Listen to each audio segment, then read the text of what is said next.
Shalom. Amin. Baik, kita buka di dalam Ibrani pasal yang ke-10.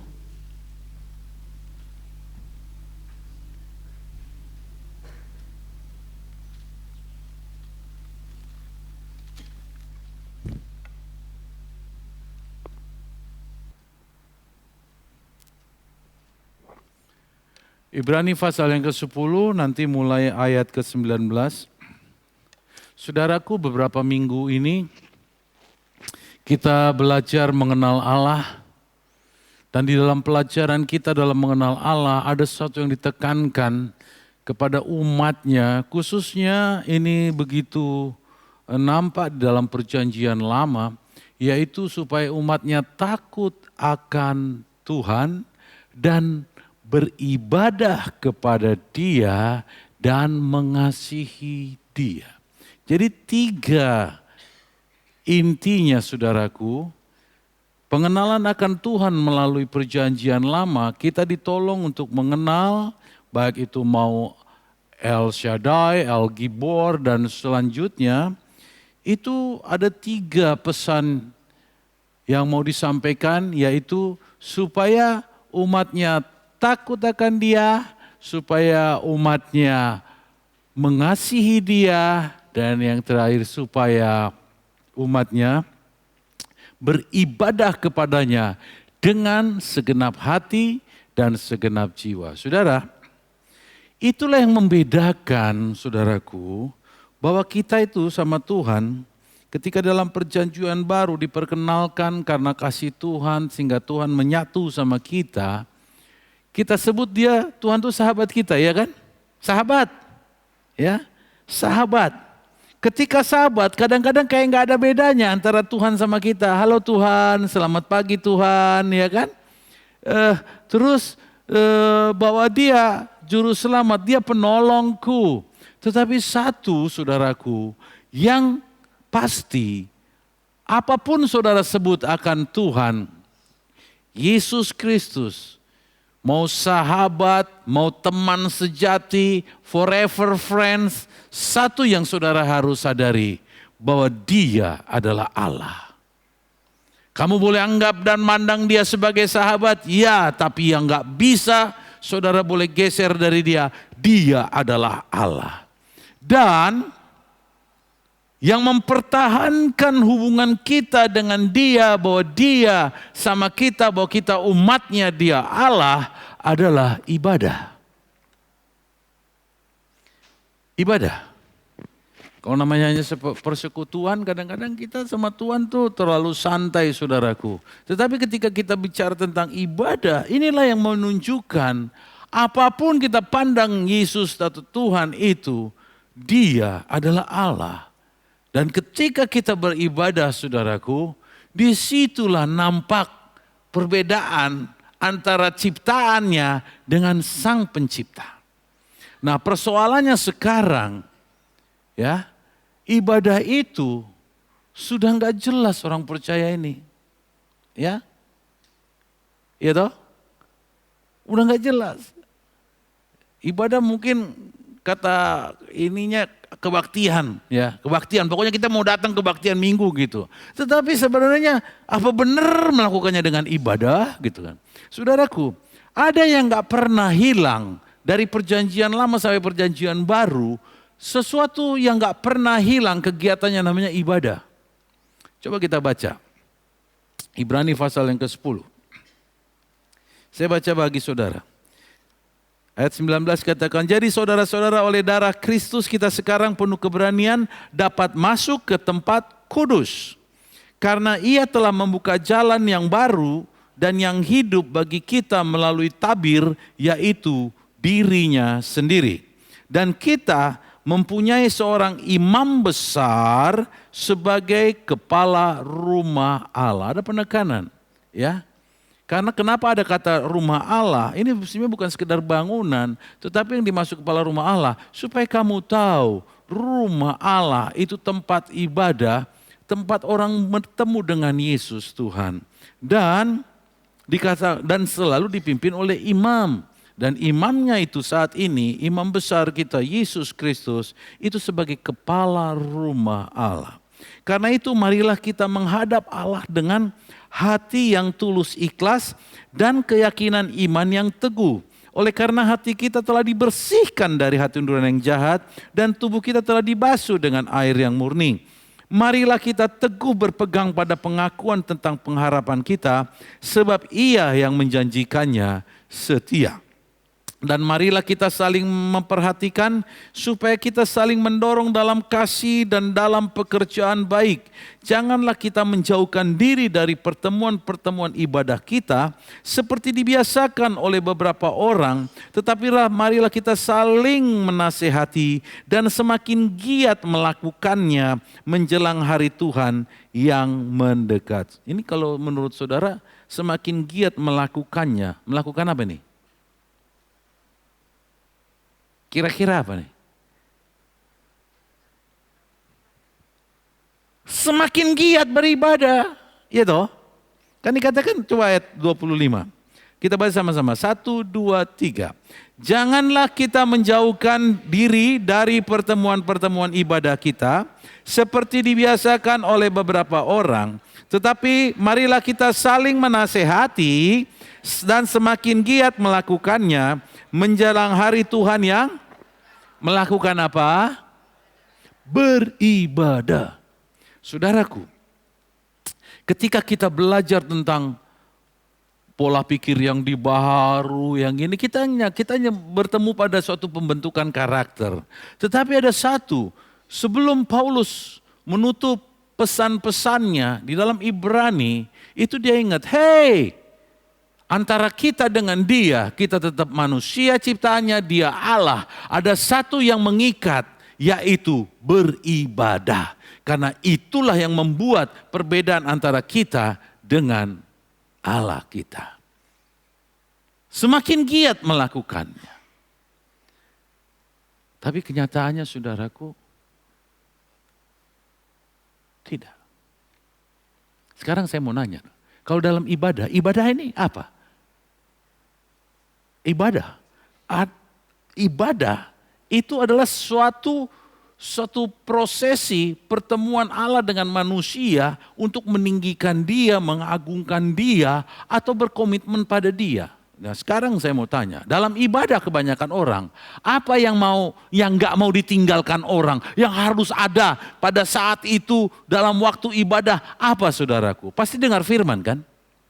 Saya mau tanya, apakah dengar firman itu inti ibadah? Dengar firman untuk siapa? Untuk saudara. Lah kalau untuk saudara, itu belum beribadah, itu salah satu cara saja. Mana yang untuk Tuhan saudaraku? Mana yang untuk Tuhan? Pujian, penyembahan, terus apa lagi? Respon saudara terhadap firman. Ya toh? Komitmen saudara terhadap firman, itu untuk Tuhan. Kalau engkau katakan, Tuhan aku menyerahkan hidupku, aku mau menjadi pelaku firman. Itu buat dia, bukan buat saudara. Tetapi ketika ngajarin, hendaklah kamu tulus ikhlas. Itu bukan untuk Tuhan, untuk siapa? Untuk saudara. Tetapi ketika saudara buat keputusan, Tuhan aku mau hatiku bersih supaya tempat bersemayam engkau di hatiku. Itu untuk Tuhan. Demikian. Sekarang sudah mulai melenceng ibadah ini, ya enggak? Orang yang dikejar supaya jangan terlambat apa? Mau? Dengar? Pokoknya firman belum mulai. Rasanya belum terlambat kan? Belum terlambat kan? Sementara pujian yang disampaikan untuk Tuhan, itu hanya basa-basi. Bahkan ngerinya sebagai pemanasan. Pemanasan untuk apa? Halo, pemanasan untuk apa? Untuk saudara siap dengar firman. Saudaraku, dengar firman itu bagus. Tetapi yang paling inti dari bagian untuk Tuhan adalah ketika saudara buat komitmen terhadap firman itu. Disitulah inti dengan Tuhan. Sama dengan memuji dan menyembah Dia. Makanya sekarang kita memperbaiki ibadah kita. Dalam ibadah kita, ya firman itu mulai dipendekkan. Ya, karena bukan saudara yang mau dipuaskan, ya toh? Siapa yang mau dipuaskan? Tuhan kan? Tuhan. Makanya pujian, penyembahan itu jadi fokus sama apa? Komitmenmu setelah mendengar firman. Itu 3 bagian yang sedang kita perbaiki dalam ibadah kita. Lama pun firman kau dengar, kalau itu tidak mengubahkan hidupmu, tidak menjadi komitmenmu, itu ngabisin waktu. Maaf, saya harus katakan gitu. Itu ngabisin waktu. Karena kita lagi mau beri sama Tuhan. Ini seperti sekarang ini. Saya ini ngajar, untuk siapa? Untuk saudara kan? Ya. Nah, ketika saudara merespon dengan sikapmu dengan begini, itu untuk Tuhan. Tetapi tadi sebelum ini, saudara ngapain? Menyembah. Itu untuk Tuhan, bukan untuk saya. Untuk Tuhan. Tapi kecenderungannya orang. Nah, sekarang begini. Kalaupun dalam satu ibadah diharapkan jangan terlambat. Ini bukan karena tertib ibadah, tapi supaya kita tahu yang mau kita beri sama Tuhan dia dapatkan. Ya. Kita perbaiki. Kita mau perbaiki. Nah, jadi bagaimana sekarang kita menanamkan lagi di dalam diri orang, di dalam diri jemaat untuk suka beribadah. Suka beribadah. Sekarang begini, kalau dia dalam posisi suka beribadah, apakah suka beribadah itu dipengaruhi dengan waktu? Ya harus pagi dong, harus siang dong, harus sore dong, harus malam. Saudaraku, kalau orang suka ketemu Tuhan, masalah nggak waktu saudara? Tidak ya? Dia mau ketemu Tuhan kapan saja ya kan? Pokoknya aku mau beribadah. Aku mau beribadah. Tidak masalah. Tapi sekarang masih masalah. Makanya sekarang kita mau hidupkan lagi. Ya. Ada ibadah yang ketinggalan untuk ibadah sore. Itu serep. Ya, cadangan. Mana ada? Tuhannya yang sama yang disembah ya kan? Tuhan yang sama yang ditinggikan.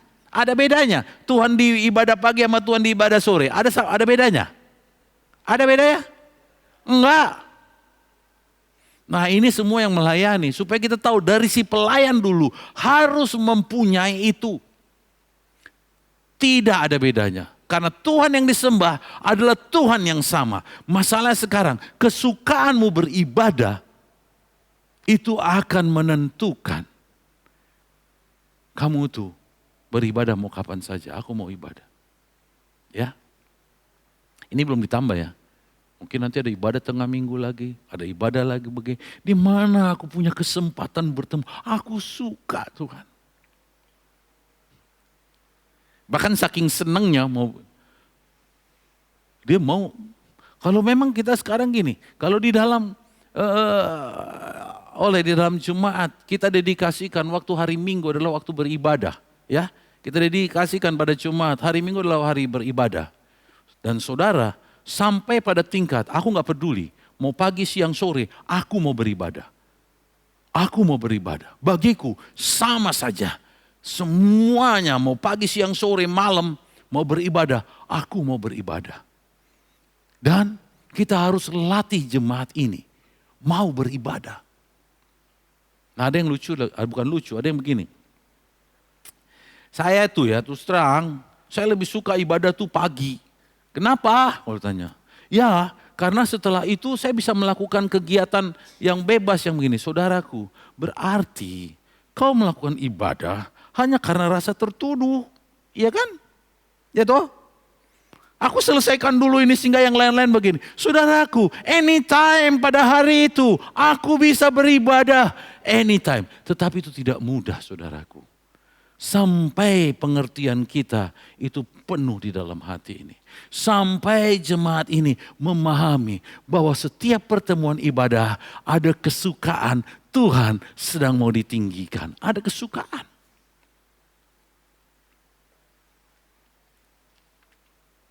ada kesukaan. Saudara, kita baca dulu lanjutannya. Ayat 26, sebab jika kita sengaja berbuat dosa sesudah memperoleh pengetahuan tentang kebenaran, maka tidak ada lagi korban untuk menghapus dosa itu. Tetapi yang ada ialah kematian yang mengerikan akan penghakiman dan api yang dahsyat yang akan menghanguskan semua orang durhaka.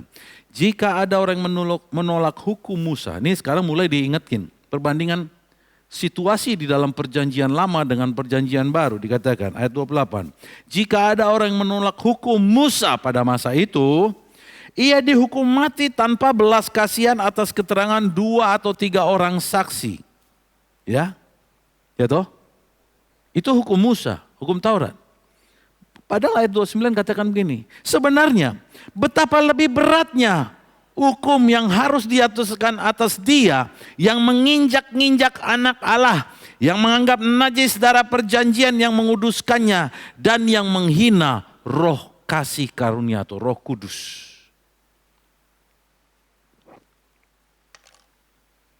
Dulu, ketika orang kedapatan melanggar hukum Taurat, hukumannya ngeri gak? Dikatakan ngeri kan? Ya, hukumannya jelas. Tapi sekarang dikatakan begini, sesungguhnya untuk masa sekarang terhadap darah perjanjian, artinya setelah karya Kristus dengan darah Kristus dan dengan hadirnya Roh Kudus, ketika orang menganggap enteng akan kasih karunia dan menganggap enteng akan peran Roh Kudus, sesungguhnya, ini sesungguhnya, artinya kalau sesungguhnya itu enggak terjadi. Tapi ini sesungguhnya, ya, sesungguhnya hukumannya lebih berat. Suruh bandingin, sesungguhnya hukumannya berat. Tetapi sekarang orang kurang memahaminya. Orang sekarang salah sama Tuhan, oke Tuhan minta maaf saya begini-gini. Kalau dulu ketika melanggar hukum Tuhan, oh minta maaf, oh no. Cara maafnya, you harus datang dengan korban tebusan. Kalau sekarang apa?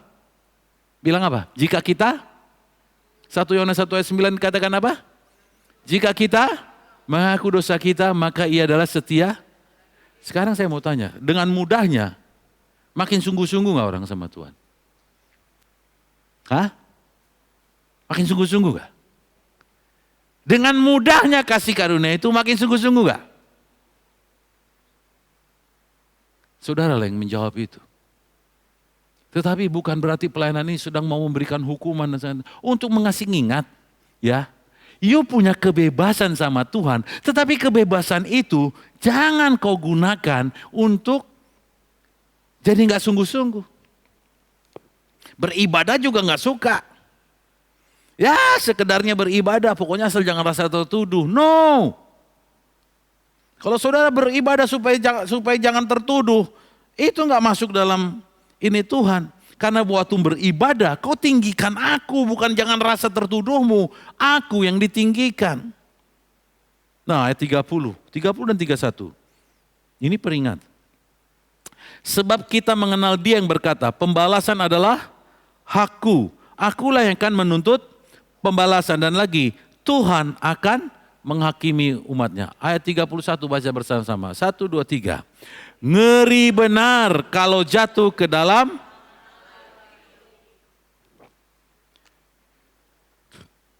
Nih saudaraku, diingatkan oleh Paulus. Ya, dan ini untuk jemaat Ibrani yang dalam perjanjian baru. Ini bukan untuk orang-orang yang sebelum Yesus datang. Sebenarnya, kalau engkau jatuh kepada tangan Tuhan dan pengubah, ngeri kali loh sebenarnya. Karena kau gak ngelihat aja. Karena semua diselubungi dengan kasih karunia, dengan kebaikan dan sebagainya. Tapi ketika masuk, ditolak dari kasih karunia, hukumnya tetap sakit. Ngeri. Tapi itu bukan untuk menakutkan. Untuk menyadarkan. Ada yang kurang loh. Mari kita, pelayan-pelayan yang melayani, beribadahlah dengan sukailah ibadah itu. Ya, sukailah. Saudaraku, orang di kota ini Banyak yang gak beribadah. Banyak yang gak beribadah. Katakanlah mereka lelah, pagi harus cari uang. Punya kesempatan sore pun enggak juga beribadah karena memandang ibadah, udahlah ibadah enggak sesuatu yang penting. Tetapi sebelum jemaat ini menyadari bahwa ibadah sesuatu yang penting, apa yang mau kau tarik jiwa-jiwa? Enggak ada. Diundang pun enggak terasa gregetan di hati ini. Karena kamu sendiri tidak memandang sesuatu yang perlu. Bahwa dari dulu sampai sekarang yang tidak pernah ditiadakan dari firman Allah adalah orang percaya untuk beribadah. Jangan karena ketika lagi mengajar Tuhan Yesus dalam kitab Injil, dia mengetahui rahasia, ngasih tahu rahasia-rahasia, seakan-akan ibadah itu enggak perlu. Saudara, saya nih udah banyak jam terbang saya dan suka kumpul dengan berbagai macam organisasi dan begini. Kadang-kadang saya tuh agak bingung sedikit melihat satu kumpulan orang-orang yang katanya tanda kutip dalam misi. Mereka seakan-akan ya nggak beribadah juga nggak apa-apa, yang penting Kristus dalam kita bisa menyampaikan kabar baik, Minta maaf saudaraku, ya ada yang nggak pernah Tuhan cabut daripada perintah Dia supaya kamu beribadah. Jangan heran saudaraku, ketika bertemu sama beberapa misionaris, bagi mereka ya ibadah hanya hati kita lah yang beribadah. Ya, muncul lagi sebab ibadah yang sejati yaitu kita mempersembahkan tubuh kita menjadi persembahan yang kudus, yang berkenan kepada Allah. Itu kau jangan angkat-angkat kayak gitu lagi, ya. Jangan gara-gara pengertian itu beribadah yang Tuhan maksud sebenarnya betul. Tubuh juga harus dipersembahkan dengan benar. Bukan karena udah tubuhnya benar begini, hati yang memuji dan menyembah Tuhan itu tidak dilakukan. Bahwa itu udah cukup ibadah. Siapa bilang? Siapa bilang?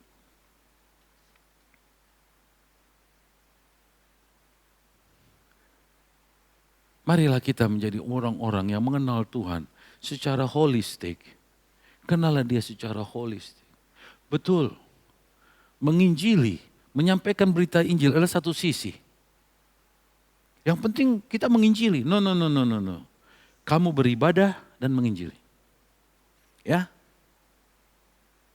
Jangan sebelah. Atau beribadah aja tidak menyampaikan kabar. Enggak juga. Atau yang penting Injil kemana-mana, yang penting Injil begini. Saudaraku, selagi kau masih hidup di muka bumi ini, Dia ingin hatimu berpaut pada Dia. Kau sembah Dia, kau puji Dia.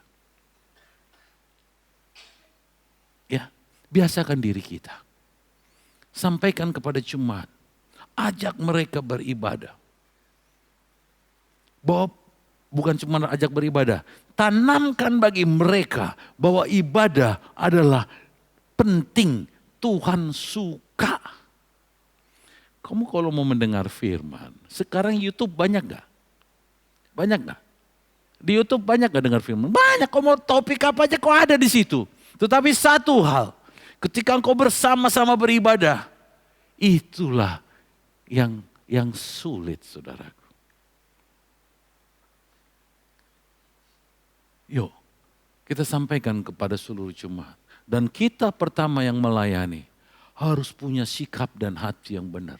Ketika saya mau beribadah, 3 hal yang saya harus perhatikan. Ketika saya memuji, ketika saya menyembah, dan ketika respon saya terhadap firman yang saya dengar.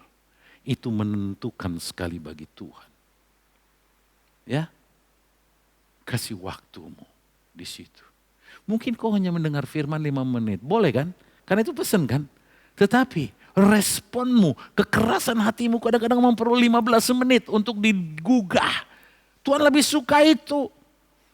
5 menit kau dengar firman tetapi 15 menit kau bergumul untuk hatimu lembut. Tuhan suka itu. Tuhan suka itu. Ya. Kita mau berdoa. Yang pertama, supaya dalam jemaat ini atmosfer untuk suka beribadah itu hidup kembali. Ibadah yang menyenangkan hati Tuhan. Yang kedua, kita bergegas mulai membawa jiwa untuk menyukai juga ibadah. Jadi yang pertama harus kita sendiri suka. Yang kedua, kita membawa jiwa untuk menyukai beribadah. Sometimes, kadang-kadang, izinkan pujian dan penyembahan itu menjamah orang yang dalam ibadah. Izinkan. Gak usah saudara paksa, biarin aja. Ya. Karena kita ini sekarang ada kasih karunia, ada Roh Kudus, ada darah Yesus. Ketika orang datang ya, yang belum tentulah yang datang ini mungkin punya masalah. Saudaraku, Roh Kudus menyambut mereka. Ada darah Yesus yang menyelesaikan itu. Izinkan. Dan yang ketiga, kita benar-benar hidupkanlah ibadah sore ini saudaraku.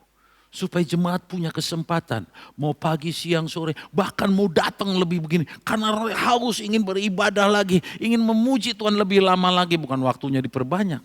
Kok datang lagi aja, ya. Datang aja lagi. Makanya sekarang ibadah sore sama ibadah pagi pembicara beda. Topik sama. Ya. Begitu juga PW-nya memang saya minta untuk beda. Mudah-mudahan cukup orangnya. Supaya apa? Kau melayani bukan rasa repetition. Tadi pagi sudah jadi kuulang aja lagi. Saudara juga perlu melayani dengan segenap hati. Bahwa this is yang utama. Saya mau melayani dengan utama. Inilah ibadah saya yang terbaik. Ketika bagianmu pagi, lakukanlah yang terbaik. Ketika bagianmu sore, kau beri yang terbaik. Bukan karena tadi udah ngertinya kita semua begini. Jangan lagi. Konsepnya harus dirubah. Ya? Oke? Mari kita siapkan diri kita. Kita perbaiki atmosfer. Lihatlah saudaraku. Sebab yang terjadi ketika Tuhan ditinggikan, ya, maka dia akan menarik jiwa-jiwa. Ada magnet ke tempat ini. Yang Tuhan bilang, pernah Tuhan janji, dia akan bawa jiwa-jiwa ke sini. Amin. Berarti harus ada magnetnya. Magnetnya, apa doa puasa di tempat ini? No. Magnetnya, dalam hatimu kau suka ibadah ini. Itu membuat daya tarik. Dan untuk kau suka, kau perlu didoain. Kau perlu berdoa. Karena saudaraku, jangan juga kau buat malaikat atau Roh Kudus suruh-suruhan. Roh Kudus, bawalah orang-orang. Jangan kau suruh-suruh kayak begitu. Tuhan, inilah hatiku. Aku ingin berbicara. Dan malaikat Tuhan, karena sedotan itu akan bawa jiwa ke sini. Jangan kau suruh-suruh terus. Kayak ini, kayak tukang perintah. Kadang-kadang doa jadi tukang perintah. Jangan. Yang perlu didoain supaya atmosfer pujian dan penyembahan ada di sini. Pastor, tapi rasanya kurang, datang lagi ibadah. Kau rasa kurang pagi, datang siang, datang sore. Ini baru 3, nanti bisa sampai 5, bisa sampai 7. Datang terus. Salah ini, sudah gila ibadah. No, siapa yang bilang gila? Ya, siapa yang bilang gila? Tidak. Kalau kau datang karena ingin